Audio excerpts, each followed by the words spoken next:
കണ്ണാടി വെച്ചില്ലേ നിനക്ക് ഒരുപാട് പ്രായം തോന്നിക്കും. ഓ അങ്ങ് തോന്നിച്ചോട്ടെ. ചേച്ചിക്ക് ഞങ്ങളെക്കാൾ പ്രായ കൂടുതലില്ലേ? മുണ്ടെന്നേരിത് മതിയായിരുന്നു. അതാ സെറ്റപ്പ്. സെറ്റപ്പ് അല്ല ഗെറ്റപ്പാ. ഓ പിന്നെ അയ്യേ, ഇത് തിരുപ്പനാണെന്ന് ഒറ്റ നോട്ടത്തിൽ അറിയാം. ഞാൻ അങ്ങ് സഹിച്ചു. ചേട്ടൻ പറഞ്ഞല്ലോ എന്റെ ഉയരത്തിന് ശരീരം പിടിക്കും, ഇതാണ് മാച്ചസ് എന്ന്. അതൊക്കെ പോട്ടെ. എന്നാ എനിക്കൊന്ന് പറയാനുണ്ട്. ഞാനാണല്ലോ ഏറ്റവും മൂത്തത്. യമുന വന്ന ആദ്യം വരേണ്ടത് എന്റെ മുറിയിലേക്കാ.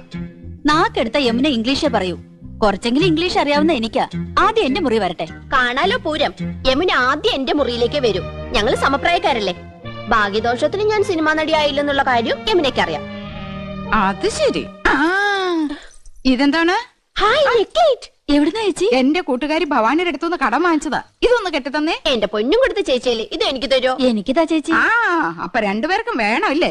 എന്നാ ഞാൻ പറയുന്നത് അനുസരിക്കണം. യമുന ആദ്യം എന്റെ മുറിയിലേക്ക് വരുന്നു, പിന്നെ നിന്റെ മുറിയിലേക്ക് വരുന്നതിന് മുമ്പായി ഞാനിത് നിനക്ക് കൈമാറുന്നു. ഒടുവിൽ നീ അത് ഇന്ദുവിന്.